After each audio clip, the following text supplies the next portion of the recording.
Alright guys, welcome back. So today we're working on a YBR 125. The engine's running, but it's not running very well. I can't remember exactly what the problem was.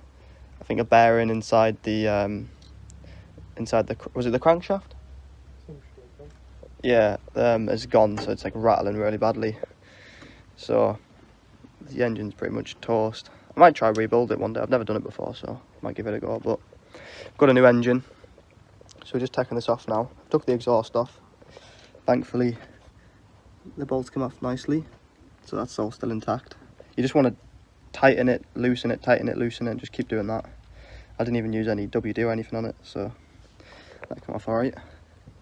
And you got a bolt here holding the exhaust on that we've took off. The exhaust is off now, it's over there.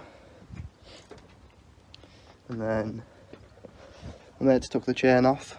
We did replace this, so it had a master link on it. So we've took that off, took the battery out.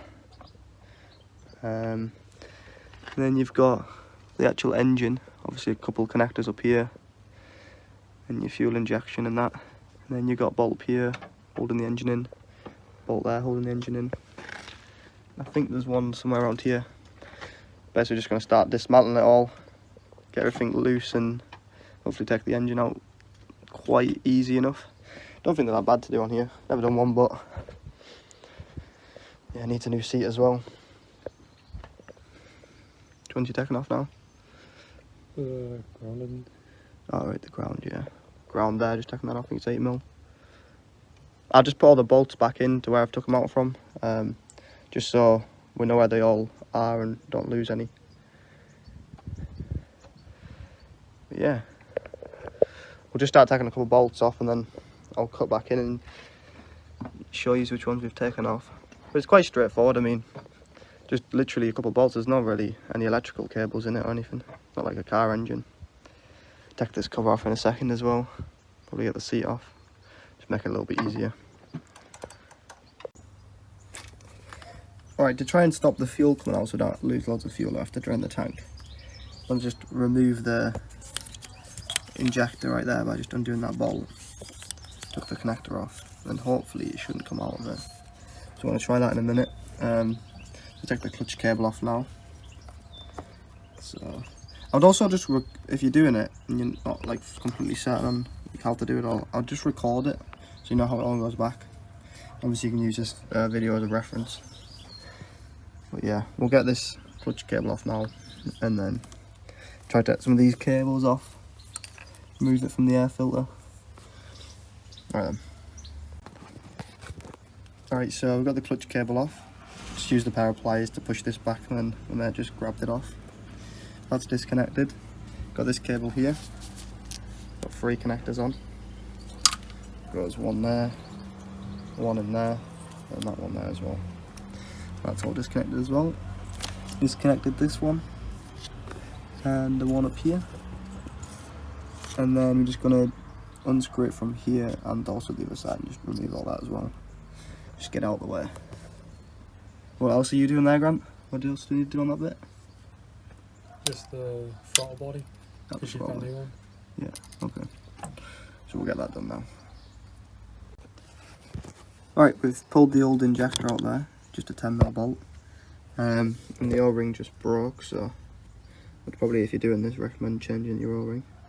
Because it's probably all brittle. So we'll make sure we change that when we put in the new engine. But yeah, we've got that done. Just need to get this throttle body off.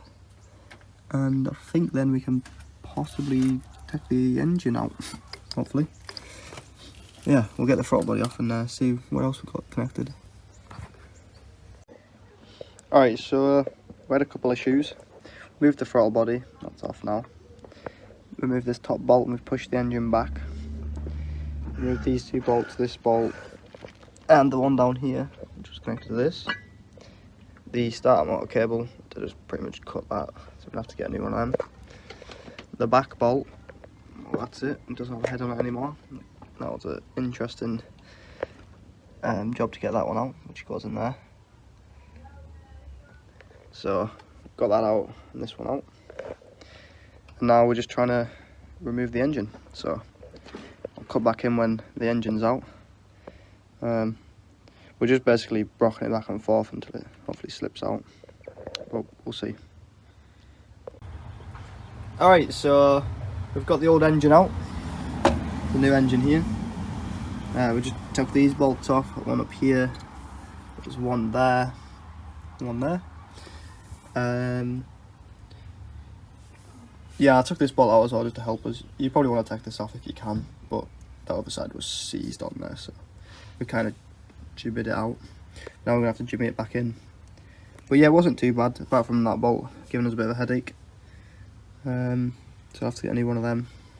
But yeah, we're just going to slide it back in. Basically, we pulled out this way.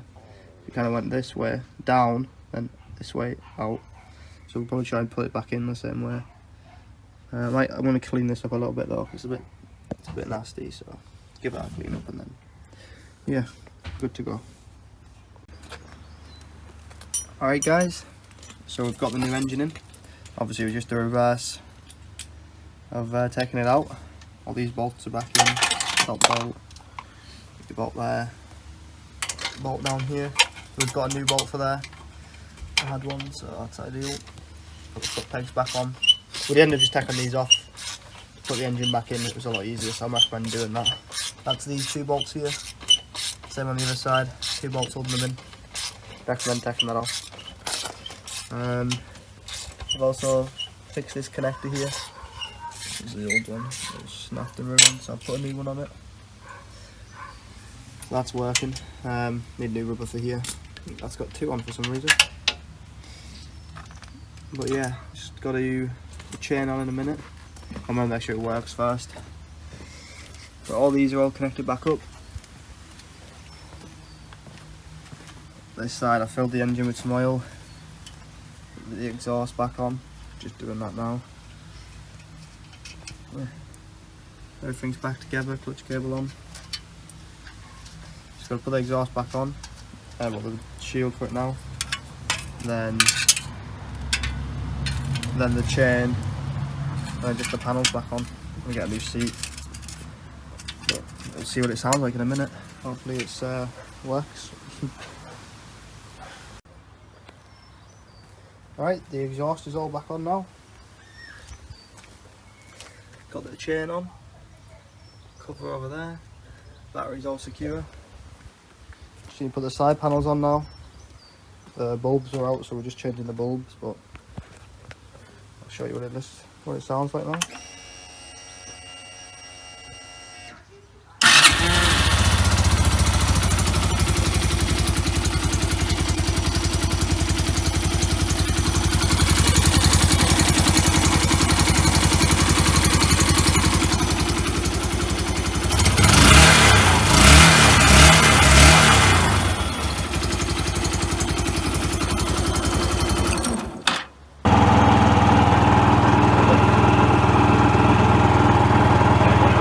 Yeah.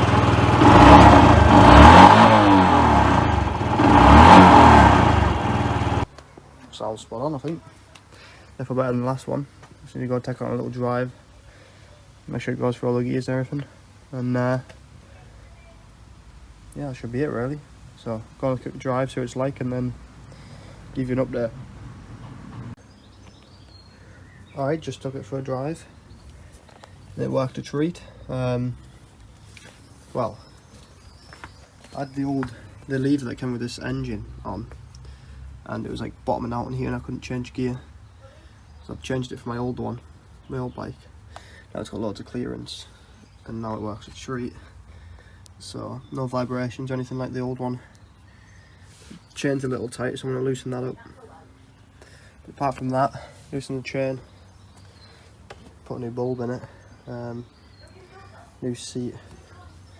It's pretty much sorted. Yeah, hope you enjoyed that video and learned something. And thanks for watching.